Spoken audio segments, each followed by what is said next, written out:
Muy buenas, estamos otra vez en el podcast de Oído, esta vez con Jordi Butrón en Barcelona, en la escuela Espai Sucre. Yo fui alumno de Espai Sucre de la sexta promoción, ya van por la 31. Sí, claro. Por 21. 21. ya, todavía me sentíamos abueletes, ¿no? ¿Qué dices? 31. 31 espero estar jubilado, coño. Dentro de 10 años. 21 promociones, han hecho el 20 aniversario. Y el Día de los Enamorados, el 14 de febrero de este año, hicimos... Qué bonito. Qué bonito. Hicimos los 20 años. Qué guay. Y nada, o sea, ya tenía la intención de hacerlo con Jordi más adelante, pero también por alusiones al podcast que hicimos con Kiko Sosa, pues encajaba muy bien para que fuera un poquito más correlativo y tuviera un poquito más de sentido y ritmo. Y nada, para no alargarnos mucho, yo siempre empiezo con ¿quién es Jordi Butrón? ¿Me lo preguntas a mí? Claro. Nada, un pastelero que tiene una escuela de postres de restaurante en Barcelona y que se atrevió hace 20 años a abrir el primer restaurante de postres del mundo. Ese soy yo. ¿Quién despierta a nivel profesional, ¿eh? ¿Quién despierta en ti hacer lo que haces? Una sensación de insatisfacción, de querer hacer cosas distintas a lo que me rodea. Por lo que yo sé, tú no empiezas como pastelero, sino incluso vas a la universidad y haces magisterio. Sí, Espai Sucre hace 20 años pues fue la unión de mis dos grandes aficiones. A mí siempre me ha encantado enseñar. No acabé la carrera de magisterio por X circunstancias personales y después estudié cocina. Y dentro de cocina lo que más me gustó fue la pastelería. También por casualidad, porque en mi vida siempre ha habido casualidades. Y casualidad porque yo no tenía ni idea de cocina y pastelería, y cuando tocaba ir a pastelería, porque en mi escuela había 5 secciones dentro de la escuela, había pescados, carne, cuarto frío y entremetier. Entremetier es quien hacía los primeros calientes, y pastelería. Nadie quería ir a pastelería. Digo, pues mira, yo viviré mejor, yo qué sé. Y inicialmente fue por una cuestión de vivir mejor y de que nadie quería ir, y no tenía ni idea de pastelería, y después me fue enganchando, y a partir de eso, todos los stages, todas las prácticas, todo lo que hice fue de pastelería, porque veía que de cocina había mucha gente, y en pastelería, y sobre todo de pastelería de restaurante, que después hablaremos qué es eso de la pastelería de restaurante, no había nada, no había nadie. Y eso fue un acicate, un aliciente. Es aprovechar un hueco. Sí. Y también aprovechar, yo lo siento también así, aprovechar un hueco que está dejado de la mano del chef y donde tú al final tienes más libertad para desarrollar. Bueno, yo he sido durante mi vida profesional, he sido muy afortunado, muy afortunado. Ahora analizando, cuando me decías, no te voy a hacer una entrevista, analizando, y he sido muy afortunado, y sobre todo de encontrarme con gentes, con personas que me han dado oportunidades. Y lo que dices tú ahora no es nada habitual, ir a un sitio y que te dejen crear tu mundo, hacer tus cosas, sino ahora eres un mercenario, un repetidor de lo que te dice esta o bueno, cualquier persona. Pero yo he tenido la suerte de que, sobre todo los principios de mi aventura, de gente que ha creído en mí y me ha dejado hacer cosas, y claro, eso es un privilegio que hoy en día es impagable, es impagable. El que no te pongan ninguna cortapisa, tú puedes hacer lo que te dé la gana, siempre, recuerdo, y en este caso fue Jean-Luc, donde estuve 7 años, él me dice, tú puedes hacer lo que te dé la gana, pero que guste a mis clientes. Si a mis clientes les gusta lo que tú haces, yo te dejo carta blanca. Y eso es lo que pasó. Es decir, yo durante los 7 años que estuve allí con Jean-Luc, que fui un gran privilegiado, jamás me tiró ningún plato para atrás y jamás me dijo, esto sí, esto no. Nunca. ¿Le da miedo al chef, al cocinero, meterse en la pastelería? Mira, hay una cuestión que yo nunca he entendido y he discutido en sobremesas con un montón de cocineros. ¿Por qué en gran parte de los restaurantes, cada vez menos, pero pasa en muchos, comes la parte salada absolutamente excelsa y además con referentes de pastelería? Hay elementos dulces, merengues, helados, bizcochos, etcétera, es decir, y técnicas y sabores de pastelería. Llegan los postres y hacen, ¿por qué? Y entonces te dicen, no, es que yo no soy pastelero, no sé cómo crear postres. Y yo siempre les hago la misma reflexión, digo, lo mismo las mismas energías los mismos conceptos, el mismo talento que tienes para la cocina salada, utilízalo en la pastelería dulce. Es que es lo mismo. Hoy en día los recursos y la forma de crear es la misma. Y otra cosa, dicen, no, es que yo no soy pastelero. Tú, pues contrata a alguien. Y mucha gente, pues lo deja de la mano de Dios y delega. Y muchas veces delega y lo dejan. Es decir, incluso hay cocineros que literalmente no les interesa la pastelería. Y lo encubren de, ahora no me interesa la pastelería, no hago postres. Pero si en tu cocina salada está llena de elementos de pastelería. Pero bueno. ¿No es por eso un poco de la receta de lo que admita, que es muy de cocina, y en pastelería, que también puede ser lo que admita, pero es el miedo a meterse en la pastelería? No, Paul, y acaban con ese miedo podía existir hace 15 o 20 años, pero hoy en día cualquier cocinero de nivel que se precie, todo lo hace mediante una receta. Es decir, es una de las grandes conquistas y de lo que nos habéis robado los cocineros a los pasteleros. Es decir, que eso es otra. Es decir, la famosa sinergia entre cocina y pastelería, el aprovechamiento mutuo, los cocineros han abusado de los pasteleros. Es decir, han ganado en este intercambio. Los cocineros han robado infinitos conceptos, técnicas, ingredientes de pastelería y nosotros no tantos de cocina. Es decir, ha sido un intercambio muy desigual. Y una de las cosas que ha ganado la cocina ha sido el hecho de que ahora todo se mide, todo se calcula. Ya no existe en la cocina la pizca, no, échale un poco, mucho, los conceptos de mucho, poco, pizca, ¿qué es eso? Es decir, hoy en día la cocina moderna todo está medido. Yo me acuerdo, la primera vez que oí yo ese concepto de medir todo en cocina fue Robuchon. Tenía un amigo que estuvo de stage en Robuchon y me decía, no, es que pesa los caldos, tanto de hueso, tanto de zanahoria, tal. Digo, coño, es decir, ha llegado la pastelería a la cocina. En Berasategui, el caldo de verduras diario se pesaba todo, o sea, y se pesa todo. Sí. A mí me chocó y dije, esto me gusta, claro, Martín Berasategui también tiene una formación de pastelero, claro. ¿no? Y el codificar esa receta de la pizca, el tal y el cual, esto es muy interesante. Por lo tanto, ese miedo, ese concepto de que la pastelería es más difícil que la cocina, no estoy de acuerdo. Es decir, el bizcocho de Maruja, el Sí, del yogur, una de yogur, Sí. 2 de aceite, ¿sabes? Sí, Eso, sí. eso, y la pastelería americana, cucharadas, tazas, que al final son medidas en sí, pero que puede ser... Pero hoy en día no se puede hacer una cocina moderna a ojo. Es que no, eso de a ojo... Es decir, hoy en día uno de los grandes valores de la cocina es que sea estable, es decir, que tú vayas hoy, dentro de 15 días, tú, otra persona, y coma más o menos lo mismo. Es decir, somos personas y tenemos sensibilidad, un día estás mejor y peor, pero la receta lo que te da es consistencia, constancia, regularidad, y un restaurante tiene que ser eso. Luego existen ese tipo de restaurantes al que vas por esa figura pues más de cocina popular y todo, que no siguen eso, pero que tiene ese encanto de... Es más irregular, pero sabes que esas albóndigas, ese capipota, no de decir, hostias, es que lo Sí, borda. porque lo hacen a ojo porque eso pasa de generación en generación y en el fondo hay una receta que muchas veces es secreta, es aquello del secretismo, que eso es otra cosa que la cocina moderna española ha roto, bueno, tremendamente. Yo me acuerdo una anécdota hace muchos años, al principio de Spice Sucra, sería el año 2002, 2003. Nos dijeron, nos invitaron de hacer una comida de postres, bueno, nosotros los postres, en un homenaje que le hacía la James Beard Foundation en Nueva York a Juan Mari y a Ferran, y nosotros hacíamos el postre. Y recuerdo que hubo una conferencia de prensa y se levantó un periodista y dijo una cosa que todo el mundo se puso a aplaudir. Dice, muchas gracias a los cocineros españoles, porque estamos acostumbrados antes de la llegada de la nueva cocina española de que todo era secretismo, es decir, la gente se guardaba las cosas para sí mismo y eso hacía que el entorno, el conjunto, pues no evolucionara ni subiera de nivel. Y los cocineros españoles han compartido sus conocimientos mediante los congresos, que aquí hay unos congresos fantásticos, mediante los libros, es decir, y la gente se levantó y aplaudió porque estaban acostumbrados, previo a lo que pasó aquí en España, a que los conocimientos no se compartían. Y eso es una conquista de aquí.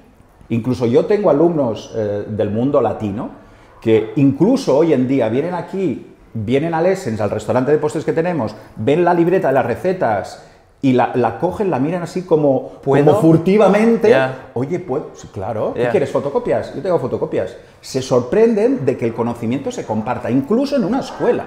Yeah. Y eso es fantástico, eso es fantástico. Yeah. Has hablado entre medio de Jean-Luc Figueras y 7 años. ¿Es el restaurante donde... ¿En cuántos restaurantes más has trabajado? Pero ¿es en Jean-Luc Figueras donde, yo qué sé, la génesis, cómo es la génesis de Espai Sucre? Si está ahí en Jean-Luc. Fue Jean-Luc la génesis, no solo de Jean-Luc, sino el hecho de yo creerme pastelero de restaurante y empezar a crear un sistema pedagógico. Incluso yo en aquel momento yo no tenía ni la idea de montar una escuela ni nada por el estilo.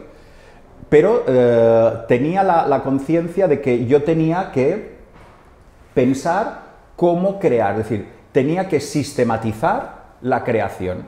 Porque a mí nunca, yo soy muy metódico de la formación de profesor, me gusta el orden, bla, bla, bla, y yo no podía estar al albur de que tuviera una idea un día, compras un libro, comes allí, sino que tenía que tener un sistema de creación. Y ahí fue, nada, la chispa de lo que después sería el método Espai Sucre, que yo no me daba cuenta, todo se iba formando de forma casual. Eso y el hecho de que Jean-Luc creó en mí y pues empecé a hacer menús de postres. Es decir, recuerdo las temporadas donde había menos trabajo, que era enero, febrero, yo le propuse, ay, ¿puedo hacer menús de postres? Sí, de la carta que tenía, incluso algunos otros, maridados con el sommelier, con Gabriel, con el sommelier que había en aquel momento, y fue un exitazo. Y aquello dije, esto puede, ¿sabes? Sí. Era como, uy, ¿sabes? Y daba vueltas a Aquí la hay cabeza. algo. La cabeza, pero se quedaba ahí, es decir, no, insisto que yo no tenía la idea de sistematizar la creación para después enseñarla. Yo la hacía para consumo propio, no para explicarlo. Pero empecé también a hacer algún taller, alguna masterclass los sábados por la mañana cuando el restaurante estaba cerrado, y aquello fue juntar las dos cosas. Desde el primer momento, Espai Sucre fueron dos cosas: el restaurante de postres y la escuela por la mañana. Es decir, por la mañana, tarde era la escuela y por la noche era el restaurante de postres. Es decir, fue siempre conjunto, que a veces me dices, no, ¿qué crea? No, las dos cosas nacieron al mismo tiempo. Y Jean-Luc fue la chispa, fueron las brasas. ¿Cómo son esos inicios en el antiguo local, en el Carrer Princesa? ¿Sí? Princesa, Sí, ¿no? sí, Princesa de ¿Cómo llegas ahí? Hostia, hay un local aquí. ¿A quién contagias para...? Vamos. No, mira, fue también casual. Es decir, yo ya estaba un poco quemado no de Jean-Luc, del hecho, yo tenía en aquel momento, tenía 31, 32 años. Y yo vivía muy bien. Me pagaban un sueldazo, hacía el horario que me daba la gana. Y veía que yo no podía estar en esa tesitura, en esa situación a los 32 años. Si antes cambiaba la carta cada 3 meses, ahora tardaba 6 meses. Y digo, esto va a ser mi muerte, esto es el cementerio de los elefantes. Dije, me tengo que mover, no puede ser. Y cuando dejé Jean-Luc, yo tenía la idea de montar Espai Sucre, pero aún estaba embrionaria, porque tardé un año. Entre dejar Jean-Luc y abrir las puertas de Espai Sucre, tardó 1 año y 2 meses. Y recuerdo cuando le dije a mis padres, mis amigos, no me voy a Jean-Luc. Bueno, la gente se quedó, ¿pero estás loco? ¿Pero cómo te vas a ir? Con la pasta que te da, el horario que vives como un rey. ¿Te vas a ir? Sí. Necesito estímulos, no puede ser que a los 32 años, 31 años, 32, viva tan bien y no me plantee otros retos. Y me fui. Y fue una gran decisión. Con el tiempo fue una gran decisión. Y nada, casualmente, en la calle Princesa, en el Borne, que en aquel momento era un barrio que era el Bronx. El Borne, que ahora es un barrio de Barcelona, bueno, súper caro, súper fashion y de todo, que ahora no se puede vivir porque los precios son, vamos... aquello estaba lleno de locales, todos vacíos, los precios eran baratos, y casualmente en el mismo edificio, un amigo, Paco Guzmán, del Santa María, pues montó un restaurante. Y me dijo, ay, pues hay un local aquí, así somos vecinos, no sé qué, que habíamos estudiado juntos, y él me engrescó, engrescar es catalán, me dio energía, y la verdad es que yo tenía claro que yo solo no lo podía hacer. Y busqué socios y cómplices para suplir mis carencias. ¿eh? Y por eso pues busqué a gente que supiera más de pastelería tradicional, donde yo estaba más cojo, Chano Sagué. Mi prima, que creyó en mí y fue una socia capitalista, y después alguien en sala, Guillem Vicente, que ahora somos 3 socios, porque Chano lo dejó este año, se ha ido en México con su familia y le está yendo fantástico y me alegro un montón. Y eso fue, es decir, tardamos un montón de tiempo en las obras, tuvimos problemas de todo tipo, es decir, todo fue... Pero la verdad es que desde el principio la gente nos aceptó, bueno, tuvimos una aceptación por parte de prensa, de gente, pero fueron duros, fueron comienzos muy duros. Sobre todo una sensación de que el Born era el barrio de moda en aquel momento. La gente pasaba y entraba, veía que solo se podían comer postres, y venía el metre, oye, que se han levantado y se han ido. Y eso cada día había mesas de esas. Y era descorazonador, era descorazonador. Claro, y te planteas, yo solo he tenido miedo de Spysucra en 2 momentos. Uno, en ese, es decir, ¿dónde me he metido? Pero bueno, yo siempre decía lo mismo, todo el mundo, os lo vais a pegar. Digo, mira, el dinero que hemos invertido tampoco no me va a hipotecar la vida. Y si funciona mal, cierro y trabajo no va a faltar. Es decir, por eso, pero claro que tienes miedo y dudas. Bueno, a los 30 años es buena edad para tomar riesgos, porque si te la pegas todavía tienes muchos años por delante. No, y yo era consciente, era un riesgo meditado y era un riesgo, pero era consciente del riesgo. No tenía 20 años, que era un inconsciente, ¿sabes? Y después el otro momento clave también ha sido en todo esto que ha pasado en el COVID. Al principio, además coincidió con que mi socio Chano se iba también, y fue un momento que me voy a quedar yo con todo el marrón este aquí, y la verdad es que ha sido fantástico el equipo de Spysucra, ha sido, bueno, estoy eternamente agradecido. En ese local, al principio, ¿quién empieza a dar clases y qué es lo que ocurre ahí para que yo, sin saber, el otro día hablando con Kiko Sosa, me diga, no, que yo hacíamos neulas y un día me llaman Jordi y Chano y me dicen si les puedo ayudar en tal, ¿sabes? Yo digo, ostras, o sea, yo ya creía que Sosa pues ya era un bicharraco, qué va. Pero ¿qué tal? ¿Quién está allí dando clases? Yo sé que había Albert Adrià, tú, otros, pero... Mira, recapitulando un poco lo que pasó todos esos años, éramos muy naif, éramos muy ingenuos. Ahora, en el fondo, todos somos más mercenarios. Se ha cambiado la mentalidad. Y en aquel momento, pues, hacíamos una programación de actividades que yo lo miro ahora y digo, es imposible, es imposible. Hacíamos, por ejemplo, los lunes de Spysucra, que vino Andoni con el Mugaritz, vino con toda su plantilla a cocinar, absolutamente gratuitamente, fue tremendo. Digo, pero Andoni, que no. Claro, es que era un restaurante para 25 personas, es decir, era todo súper pequeñito. Vino a cocinar Manolo de la Osa, Carme Ruscalleda, yo qué sé, no sé, un montón de gente, ahora me voy a olvidar. Hicimos, recuerdo, un menú de postres a 3 manos, que ahora está tan de moda esto en aquel momento, en el año 2002-2003, que eran postres de Albert Adrià, Oriol Balaguer y de Spysucra. Y no decíamos de quién era, y el público tenía que adivinar de quién era ese plato, ¿no? Hola. Y claro, había mucha formación en la parte de la escuela, e insisto que eran para 15-20 personas. Alberto venía muy a menudo también, porque una cuestión de amistad, y con Kiko fue todo también otra vez casual, es decir, yo no le conocía en aquel momento, conocía a Chano, y nosotros nos pusimos en contacto con él porque su empresa era una empresa relativamente pequeña que vendía neulas y productos para heladería, y nosotros le compramos la Carpigiani, la heladora, y además nos lo dejó pagar a cómodos plazos, que yo siempre también se lo he agradecido. Y nada, fue un flechazo, fue amor a primera vista con Kiko, es decir, es un señor adorable, es decir, yo estoy enamorado de él, nada físico, nada sexual, pero es un señor encantador, y además lo más encantador de Kiko es su cabeza, es decir, tiene una cabeza absolutamente privilegiada. Es un murri. Y claro, y enseguida hubo mucha conexión. Y entonces él era muy inteligente, decía, claro, es que yo quiero entrar en el mundo del restaurante.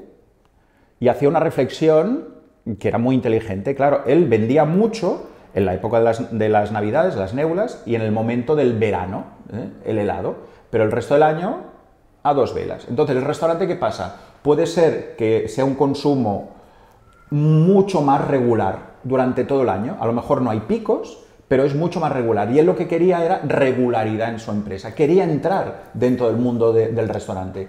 Y ese fue los inicios, es decir, ni era sponsor de la escuela, ni nada, nada. Y de vez en cuando se le ocurría alguna cosa y nos lo daba a probar. Las pastas puras, recuerdo, nos lo dio, oh, esto es fantástico, las pastas puras. ¿Por qué tengo que pagar el precio del azúcar para utilizar un fruto seco? Se le ocurrió la idea de las pastas puras. O por ejemplo, yo le decía, Kiko, ¿por qué una carpilla en una máquina de helado es tan cara? Que vale 7.000 o 8.000. ¿Qué tiene esta máquina? Y me dice, no, tiene dos motores. Uno que da frío, que produce frío, y otro el movimiento de rotación.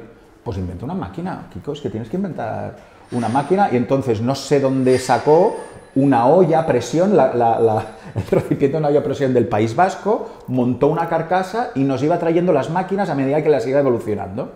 Kiko, esto es una mierda, mira, el helado sale por aquí, la goma es, ay, no, venga, no tiene más fuerza, el motor más no sé qué, que esto no chuta. Y fuimos evolucionando la H2L, que le puse yo el nombre, es una heladora, 2 litros, ¿no? H2L.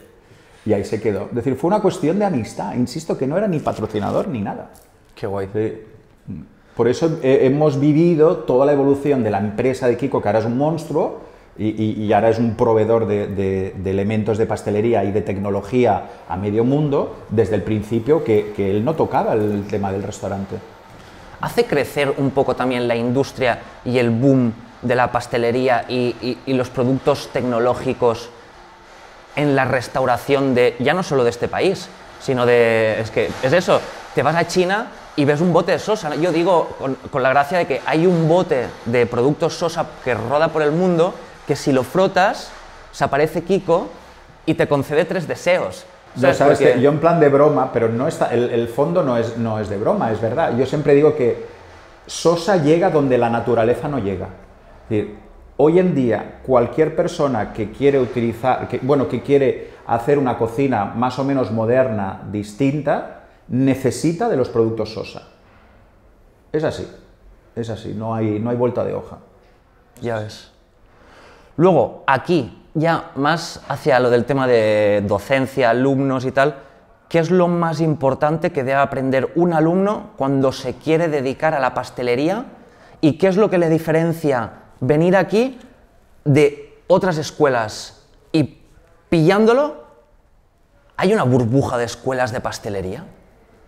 ¿Sabes? Esas son 2 preguntas. Sí. La primera, está clarísimo y que no... Bueno, yo lo digo porque soy el fundador de Spysucra, pero nosotros aportamos 2 cosas que creo que no existen o existen poco. Uno... Y yo te diré si es verdad o no, como antiguo alumno.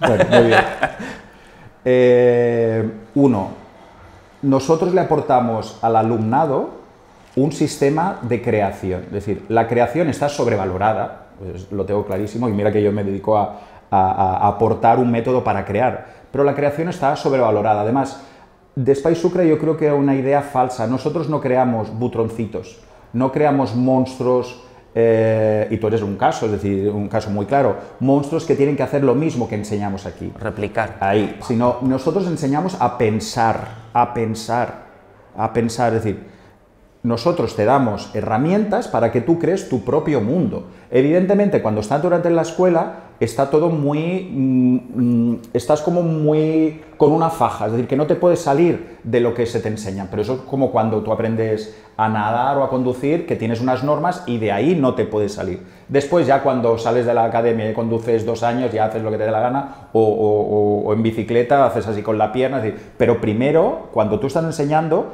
tienes que interiorizar la norma, ¿vale? Pues el método Spysucra te hace pensar, es decir, nosotros pensamos, valga la redundancia, que a la hora de crear, y me da igual si es un cóctel, una tarta, un postre de restaurante, un plato salado, hay 3 macro decisiones, 3. Uno, escoger los ingredientes. Por eso estamos gran parte del año aquí en Spysucra, tú lo sabes, catando a ciegas. Catando a ciegas, una cosa tan sencilla de tipos de manzana, tipos de alcoholes, tipos de quesos, tipos de peras, tipos de frutos rojos, tipos de tés, tipos de infusiones, etcétera, etcétera, etcétera. Algo tan sencillo no se ha hecho nunca. Es decir, yo me pasé 3 años en la escuela de hostelería, jamás me hicieron una cata. Es vergonzoso. decir, porque alguien que se dedica a la pastelería o algo de la alimentación, insisto que me da igual que es un coctelero, un cocinero, me da igual, necesita tener una gran biblioteca de sabor.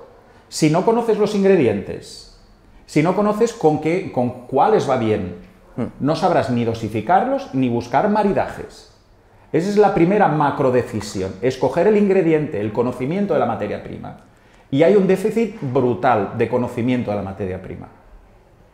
El segundo punto, la técnica. Tienes que saber técnica. Y aquí damos desde técnicas súper tradicionales a técnicas más de vanguardia.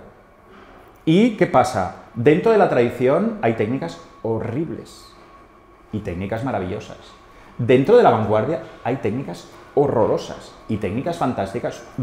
Pues entonces, ¿qué pasa? El alumno tiene que escoger lo mejor de los dos mundos, es decir, lo mejor de la tradición y lo mejor de la vanguardia. Es decir, esa es la segunda macrodecisión. La técnica, en el fondo, ¿qué nos da? Textura. Hoy vivimos en una sociedad multitextural. Nos encanta la textura, pero no solo a nivel de estrellas Michelin, a nivel de calle, nos encanta la textura. Y la textura sin la técnica no es viable. Y la tercera macrodecisión, primero hemos dicho el conocimiento de la materia prima, sabor. 2, la técnica que nos da textura. Y 3, es la disposición. Ya no hablamos de emplatado, porque hoy en día te pueden dar algo comestible en un vasito, en un chupito, en un trozo de metal, en un trozo de yo qué sé, en un azulejo, yo qué sé, en un recipiente rarísimo. Por lo tanto, es la disposición. Entonces, la disposición, hasta hace 4 días, y aún cree la gente que solo es una mera cuestión visual, que quede bonito. Evidentemente, comemos por la vista, pero el hecho de disponer una cosa a la derecha o a la izquierda, arriba, abajo, eso al final repercute en que el sabor final es distinto. Por lo tanto, es una decisión que incluye el sabor, que afecta al sabor. Por lo tanto, no voy a dejar que ese tercer punto de la disposición lo decida nadie más que yo. Pues esa es la sistematización en este caso de la creación. Las 3 macrodecisiones. Eso es lo que aporta Spysucra, eso es lo que aporta el método Spysucra, que no tiene ninguna otra escuela.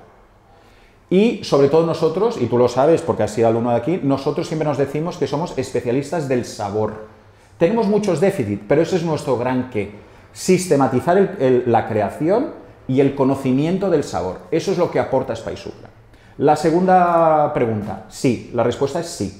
Es decir, cualquier hijo de vecino se cree con los conocimientos de abrir una escuela. Pero bueno, esto es Darwin, esto es la selección de las especies y solo puedo decir eso. Es decir, pero es como hasta ahora en el mundo de las escuelas no había habido mucho intrusismo, por no decir no había habido intrusismo, ahora lo hay. Pero es como cuando alguien tiene dinero y monta un bar. En la hostelería siempre ha sido un mundo de intrusos, que cualquier persona se cree con los conocimientos de montar un bar, un restaurante. Pues ahora hay esa sensación de que todo el mundo tiene capacidad de conocimientos, que hay mucha gente que tiene muchos conocimientos, pero después hay otra cosa paralela, es cómo enseñas esos conocimientos, es decir, la pedagogía, y eso no todo el mundo lo tiene. En referencia a Spysucra, yo con los años, vale, que mientras estoy aquí hay días que digo, ¿qué coño estoy haciendo aquí? Estoy perdiendo el tiempo, 3 horas al día y tal, pero luego con los años te vas dando cuenta, todas estas catas, todo este sistema, este método y todo, yo ahora, cuando construyo, incluso es inconsciente que ya sé que si voy a hacer una espuma, yo sé que una espuma tiene que tener una grasa para que aguante el tal. El sabor tiene que ser lo primero, lo que yo quiero, pero de grasas, ¿cuántas existen? ¿No? Entonces digo, pues grasa de pato, pido grasa de pato y hago una espuma de salada de parmesano, pero con, ¿sabes? Y me lo pillo también a la cocina y digo, ostras, ¿sabes? Incluso esa espuma, si le echo azúcar por encima y la quemo, tate, ¿sabes? De decir... ¿Quién me hizo reflexionar eso? Que hablábamos antes de eso, de Pierre Gagnaire. Es decir, Pierre Gagnaire para mí fue, dentro de los sitios donde he trabajado, de stage, fue un punto de inflexión enorme, enorme. Yo venía de una formación muy clásica, de una escuela de hostelería aquí de Barcelona, Después había ido también un momento fantástico en mi vida profesional de stage a un sitio que para mí era un mito, era el Hotel de Crillon en París. Y además yo siempre he tenido la suerte de estar en los momentos cuando había que estar. No sé, ha sido casualidad o lo he buscado yo, no lo sé. Es decir, estuve en el momento donde había que estar en el Crillon, que estaba Christophe Felder, que en aquel momento para mí era un mito, un palace, una casa de estas donde todo se hace comme il faut. Es decir, cada día te cambiabas de delantal 20 veces, si había una mancha no te querían ver con una mancha. Es decir, todas las fichas estaban plastificadas y estaba lo típico de ese stagiaire que te dicen, haz el triple, y tú lo tienes que hacer en un boli. No, en la ficha ya estaba multiplicado por 3, por 4, por 5, para que no hubiera errores de cálculo que siempre pasa. Es decir, era todo, dice, lo ideal que quisiera, lo ideal estaba allí. Pero claro, era una formación también muy clásica. Entonces, después fui a Michel Bras, que Michel Bras a mí no me tocó tanto, porque también era el momento, el Coulard, el Gargouilloux, todo esto, pero era más un stage para un cocinero que para un pastelero. Me gustó estar, pero no le vi cómo aplicar sus conocimientos a pastelería, porque su pastelería, vista con el tiempo, también era muy rudimentaria. Y arcaica. Sí. Había pocas herramientas, lo que pasa que utilizaba herramientas fantásticas de ingredientes, el muscovado, la gentiane, es decir, ingredientes que nadie había utilizado, ¿no? Pero ir a Gagner para mí supuso también una ruptura absolutamente total. Además fui en el momento, el año 93, que le dieron la tercera estrella. Olé. Era una locura. 80 al mediodía, 80 a la noche, 80 al mediodía, 80 a la noche. Era en Saint-Étienne. Vale. En Hostia, Saint-Étienne. ¿todavía? Sí, en Saint-Étienne. Y era una locura. Es decir, en pastelería éramos 8 personas, solo en pastelería. ¿Era Didier? Sí, Didier Matré. Qué guay. Que tiene una pastelería en París, Pain du Sucre. Y ¿qué pasa? Allí aprendí una cosa, es decir, no es el todo vale, pero sí el todo es posible, que es muy distinto. Y él me rompió la cabeza, literalmente, a dos niveles. A nivel gustativo, es decir, asociaciones que hoy en día incluso las haces y son súper modernas. No sé, frambuesa, pimiento rojo.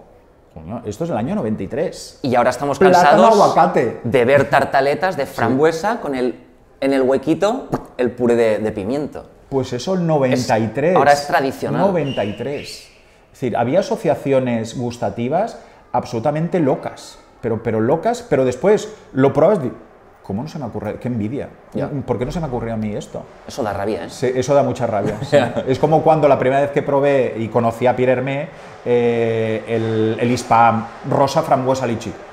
Jodido, es que qué cabrón que eres, qué bueno. ¿Cómo no se me ha ocurrido esta asociación floral? Eres un genio. Es genial, genial.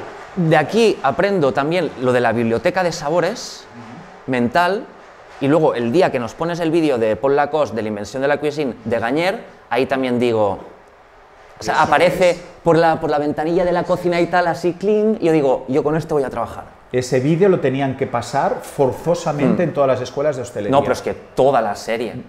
Toda. Ahí yo he visto 3. El de Bras, pero bueno, toda la serie, ya sé que Es hay mucha, brutal. y el de Rollinger también.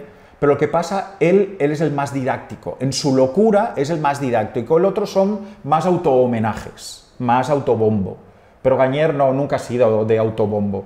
Y es pedagogía pura. Es decir, lo que pasa es que hay que analizarlo y hay que destriparlo ese vídeo. Pero, por ejemplo, una cosa que todo el mundo también es heredera es el tema estético. Es decir, yo ahora no te lo voy a enseñar, mira, si no lo hubiera sacado, tengo una revista de ese año, del año 93, que le dieron la tercera estrella. Era una revista llamada Epicurien, que desapareció, era una gran revista, y solo publicaban allí cocineros que tuvieran entre 2 y 3 estrellas. Pues estaban los de la época, estaba Robuchon, estaba pues Toigros, Rollinger, y todo eran pues platos, como te puedes imaginar, con flores, bichejos, moscas, flores, hojas, de colores insospechados, ¿sabes? Súper historiado. Y las disposiciones, ¿cómo eran? ¿Eran triangulares o eran concéntricas, eran circulares? Y era el elemento principal y guarnición. Se acabó. Vas pasando las páginas, ¡Bum! y de repente aparecen platos de Gagner. Jazz. Dice, ¿este marciano de dónde ha salido? Era un marciano que solo utilizaba platos, bueno, no hay que hablar en pasado porque ejerce aún, solo utilizaba y utiliza platos, una vajilla blanca o de cristal. Se acabó. Ni un color. El color lo tiene que poner la comida. Y después aparece un concepto visual que es la raya. Nadie había emplatado con rayas. Y eso a mí me volvió loco. Entonces, me volvió loco Gagner a nivel gustativo y a nivel visual. Recuerdo que después empecé a trabajar en Jean-Luc y Jean-Luc me decía, Boutron, ¿qué te pasa? Solo haces rayas. Digo, ¿por qué? ¿Qué dices? Sí, mira tus platos, solo haces rayas. Yo no me había dado cuenta. Yeah. Me había influenciado tanto esa forma a nivel gustativo y a nivel visual que todo lo tiraba así, y me di cuenta, es verdad, coño, estuve como 6 meses flotando, que no sabía dónde había estado, intentando engullir, razonar y comprender lo que había visto en Gagner. A mí también me flipó el trabajar ahí adentro y ver todo el equipazo que tiene detrás de superchefs gestionando los diferentes restaurantes por todo el mundo que son máquinas, o sea, tiburones. Es una cosa que yo nunca he comprendido y lo he hablado con él. Recuerdo que le hicimos, nosotros hacemos un concurso de pastelería, el de Best Dessert, y la primera edición le hicimos un homenaje a Pierre Gagner. Después hemos hecho un homenaje el último año a La Veradería, a Paco Torreblanca, a Pierre Hermé, a Michel Bras. Y el primero yo quería hacérselo a mi padre espiritual, a Pierre Gagner. Y entonces, en aquel momento, él estaba en París, me dijo que sí, vino aquí, cogió un avión, vino aquí, y hicimos la fiesta, el homenaje, el concurso, él estuvo en el jurado, y nada, por la tarde se iba a Tokio. Digo, iba a Barcelona, París, Tokio. Y en aquel momento tenía como 7 u 8, ahora no sé cuántos tiene, 15 o 20, no sé, ya he perdido la pista. Y yo le decía, digo, a ver, Pierre, yo no entiendo ¿cómo puedes tener tantos restaurantes? Porque Gagner tiene un montón de cualidades, pero una que no tiene es la sistematización. No hay recetas. Sus libros no son de recetas. Sí, ese es el punto personal, no hay recetas. Es un señor que es caótico en su forma de crear, totalmente distinto. Es decir, por eso mucha gente me dice, es que no sé cómo te gusta tanto Gagner. Porque no tiene nada que ver contigo, no tiene nada que ver conmigo la hora de crear. Realmente es muy ordenado. Para ser muy caótico, para ser anárquico, tienes que tener un control absoluto de la técnica, del sabor, de esa biblioteca de sabores para luego ¡pam! ¿Sabes? Y entonces él me dijo que lo que hacía es que cuando abría un restaurante donde fuera, siempre contrataba a un pastelero y un cocinero, jefes. Les pagaba lo mismo. Es decir, para él era tan importante el cocinero, el chef cocinero, como el pastelero. Y estaba en su casa matriz en París, en aquel tiempo ya tenía el restaurante de París, el de Saint-Étienne lo cerró, durante un año, empapándose de la cultura Gagner. Y a partir de ahí les dejaba, cancha para que ellos crearan siempre a partir de la filosofía de lo que habían visto en Saint-Étienne. En París. Claro, es una forma de crear que a mí me volvería loco eso, yo que soy tan controlador. Me volvería loco esa forma de crear, pero es envidiable, es envidiable. Antes también has hablado de Chano, México. En México abrís una escuela. Yo me acuerdo que fue en 2014 el concurso, el de Best, por ahí, en Mesoamérica, que me toca ir a la final allí y descubro la escuela de Spice Sucre México. ¿Cómo ocurre eso y en qué existe todavía? Mira, eso fue, unos clientes que vinieron aquí, les enamoró y tuvimos unos socios mexicanos que durante 4 años, 4 o 5, ahora no recuerdo, tuvimos una super escuela allí. Lo que pasa, desavenencias con los socios y ahora está cerrada. Nos pasó lo mismo en Bogotá, tuvimos una sede en Bogotá y pasó lo mismo, es decir, parece que hablamos el mismo idioma, pero no hablamos el mismo idioma. Culturalmente somos muy distintos. Y por circunstancias de socios y tal, las 2 escuelas ahora están cerradas. Lo que pasa que también estamos muy orgullosos de que durante el tiempo que estuvimos allí, pues hemos dejado nuestra semilla y grandes pasteleros que están en los mejores restaurantes de esa región han pasado por Spice Sucre. Qué guay. Y ahora Chano está en México. Sí. Y por lo que tengo entendido, también está montando, ha empezado con una panadería, si no me equivoco. Ha empezado una panadería, un restaurante de cocina salada y quiere montar una pequeña escuelita en el mismo sitio. Qué guay. Pero como ahora pues todo va... ¿Y por qué decide Chano irse a México? Cuando empezáis a abrir ahí la escuela... No tiene nada que ver, tiene que ver que cuando él... A ver, Yo me ocupaba más de aquí de Barcelona y él hacía más viajes, yo hacía algún viaje, pero él hacía más viajes para controlar la escuela de allí. Y pues hizo muchos contactos y entre los contactos que hizo fue su mujer. Y se casó con una mexicana, tiene un hijo mexicano y bueno, las cosas, que la vida da muchas vueltas. Qué guay. Y ha querido volver con su mujer y su hijo a DF y bueno, le deseo lo mejor. Qué guay. A ver si lo podemos tener en oído y hacerle ni que sea por internet, por Zoom o cualquier plataforma y hablar de su proyecto de allí y tal. Luego, el equipo que tienes ahora, porque si Chano se va, ¿diriges esto todo solo? No, no. Es decir, quien piense que un negocio pequeño o grande es unipersonal está absolutamente errado. Es decir, no se puede llevar, bueno, ni Spice Sucre ni ningún negocio con cara y ojos solo una persona. Durante el COVID, claro, tienes dudas, y tenía dudas, porque claro, además coincidía con la partida de mi socio, de Chano. Pero bueno, me he encontrado que ha sido, no una sorpresa, porque ya sabía la catadura profesional y moral de mi personal, pero ha sido, vamos, conclusión, que sin ellos, sin su trabajo, su esfuerzo, su aliento, esto no, vamos, estaríamos cerrados. Ricard ha sido, bueno, es mi mano derecha, izquierda, mis dos manos, mis dos ojos. Me hubiera gustado que estuviera aquí. Ya, pero bueno, se iba, yo se lo dije, pero bueno, se iba con su familia. Y bueno, sin él, vamos, imposible.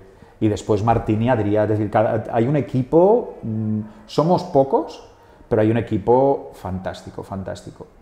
Les voy a estar eternamente agradecido porque si no, esto no estaría abierto, lo tengo clarísimo, clarísimo. Qué guay. Qué guay. Vamos a ir hacia las últimas preguntas, que quizás, bueno, ya está. No es que sean más rápidas y tal, porque es que, a ver, pero yo creo que ya vamos bien, pero... bueno, espera, sí.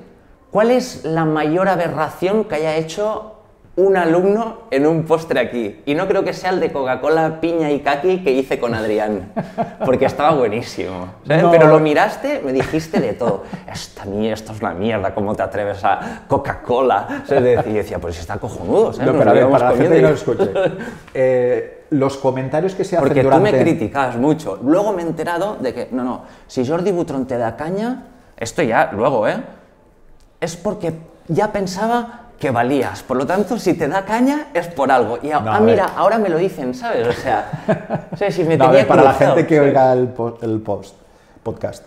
A ver, el nivel de exigencia de la escuela es muy alto, tú lo sabes. Es decir, que siempre os quejáis. Es como un restaurante, un chef. Hay caña. Todas las escuelas somos una burbuja, es decir, esto es una burbuja de irrealidad, por mucho que me esfuerce, pero intento que sea lo menos burbuja de irrealidad. Y el nivel de exigencia es máximo.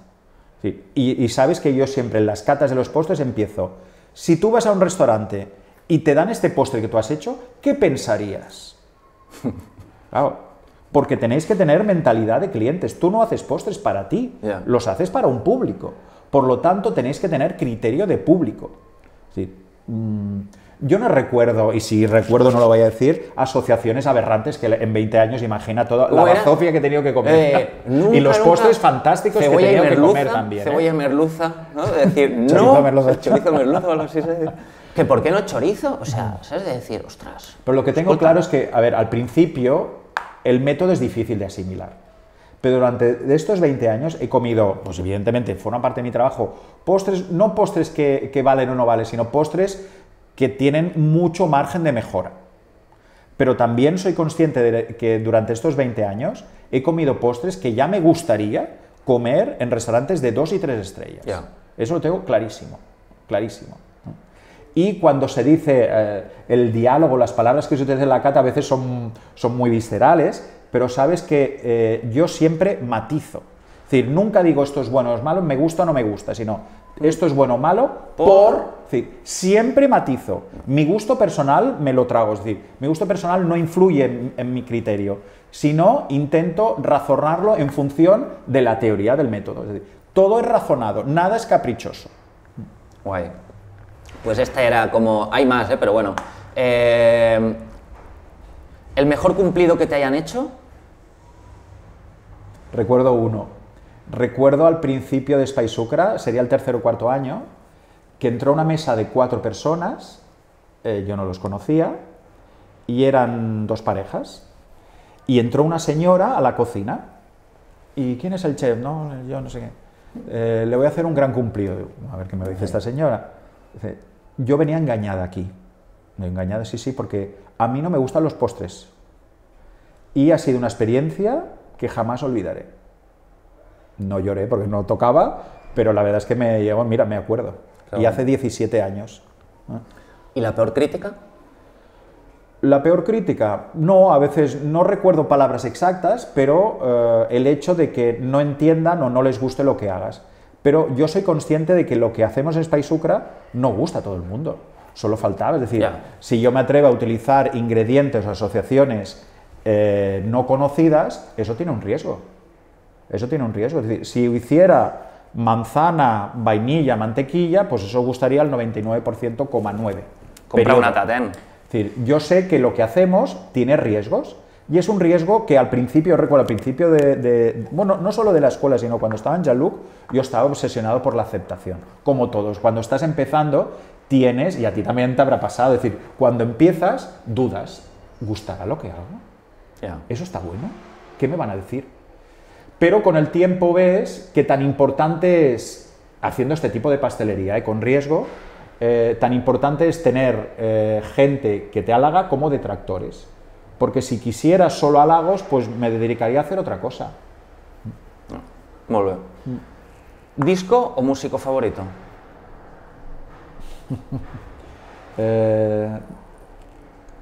Un grupo que son 2 personas, The Boards of Canada. Hostia, no conozco. Póntelo y relájate. Guay. Es música electrónica. Tú eres muy de música electrónica y eres súper fan del Sonar. Este año que... Era, ¿por qué lo dices? No, no hay Sonar. Eres súper fan del del Sonar. Pero no es de ahora, es decir, además, me he encontrado algún año algún alumno en el Sonar, me decían, ¿tú qué haces aquí? Digo, pues lo mismo que tú. Yo nací en la época del nacimiento de la música electrónica. Kraftwerk es mi grupo preferido. The Boards of Canada también, porque tiene connotaciones personales. Pues Kraftwerk sí que lo he escuchado. Pero yo no me he apuntado ahora al carro, yo he sido siempre de música electrónica. A mí el rock nunca me gustó. Tecnopop, New Romantics y música electrónica, Kraftwerk. ¿Post-punk? Bueno, algo, depende del momento y de la hora. Guay. ¿Crees en la vida después de la muerte? Yo tengo una formación católica, mis padres lo son, mi abuela. No soy especialmente creyente, pero no sé, no lo sé. No ¿Dudas? No lo sé. Sí, claro que dudo. No te podría decir con certeza o un sí o un no, pero no pienso en eso. Sinceramente no es un tema que... No, ¿eh? No. ¿Y crees que haya vida en otros planetas? Ah, sí. Sí, rotundo. Sí, rotundo. Pero vamos, sí, rotundo, que nos están observando. Así, viendo además, cómo nos destrozamos. Nos están observando, cómo ¿no? nos destrozamos nosotros solitos y cómo destrozamos al planeta. ¿A los show de Truman o qué? Bueno, no lo sé, no. Como si nos vienen ahí en el televisor de mira, ¿qué va a hacer Truman? Pero sí, yo creo que sí. Eso sí que tengo la certeza absoluta. Cómo están viendo cómo destrozamos el planeta. Sí. ¿Crees que debería hacerte una pregunta que no te haya hecho? No. Es que me han hecho de todo. No. Puedes preguntar lo que quieras. No. ¿Alguna pregunta que quieras hacerme? ¿Qué miedo? Sí. Ay, esa cara. Cabrón, sí, cabrón, ¿eh? Espera, se está pasando la máquina y se está esperando porque está pasando... Limpia calles, como se llame. Bueno, si no hacemos como Sensoret, y música de ascensor. ¿Paul sería lo que soy sin haber pasado por Spaisucra? No, ya te digo, o sea, el venir aquí, el hecho de todas las catas, el forzarme, claro, esto cuesta un dinero, ¿sabes? Y 4 días a la semana era 3 horas al día. Yo luego tenía que ir a Mercés a llevar la pastelería de ahí, de la tienda, cosas para el catering, cosas para el restaurante, y luego el viernes escaparme a hacer de camarero a Sort y también hacer bodas como pastelero y tal, ¿sabes? Luego ves el vídeo de Pierre Gagnaire y dices, tate, y luego te rodeas de gente ya de gente que viene de Latinoamérica y tal, gente súper interesante, muy potente y que con el tiempo dices, ostras, detrás mío estaba Lucía Freitas, hoy tiene una estrella Michelin. Pues Paul, eso es una de las grandes satisfacciones de ser profesor. El hecho de que muchos alumnos me han dicho que el estar aquí en Spysucra les ha cambiado la vida. Para mí eso, con eso ya es lo máximo, es lo máximo. Yo es que de todo, el hecho de que de todo por donde paso, en pequeña medida has influenciado en las vidas de personas. Eso a mí, a nivel profesional. Y te digo, a la hora de construir, si yo sé pues que una estructura, un bizcocho es una estructura que tiene que tener pues un alveolo, si sé cómo puedo crear un alveolo más pequeño, más grande, más esponjoso, más grasiento y todo, a partir de ahí pues juego con los diferentes elementos que conforman una receta y las hackeo, ¿sabes? O sea, un sobao, pues lo voy a hackear, ¿sabes? Y lo voy a hacer pues yo qué sé, en sifón no sé qué o lo que sea, o en helado. Porque tú has tenido el talento de tunear el método. No hay que ser absolutamente literal, sino hay que tunear. Te lo tienes que hacer tuyo y tú te lo has hecho tuyo. Bueno, vale, ya que esto parece un panegírico aquí. Luego, en las redes, ¿dónde se te puede encontrar? Si se te puede encontrar. Sí, en spysucra.com, que yo llevo las redes de Spysucra. Es la web, que ahora es súper chula, la hemos cambiado, y en Instagram en Spysucra. Spysucra. Anotado queda. Anotado queda. Pues guay, pues... ¿Ya está? Primero, muchas gracias Jordi, otra vez. Gracias a Aleix Jaúc de Great Visuals y si habéis llegado hasta aquí, pues merci y hasta la próxima.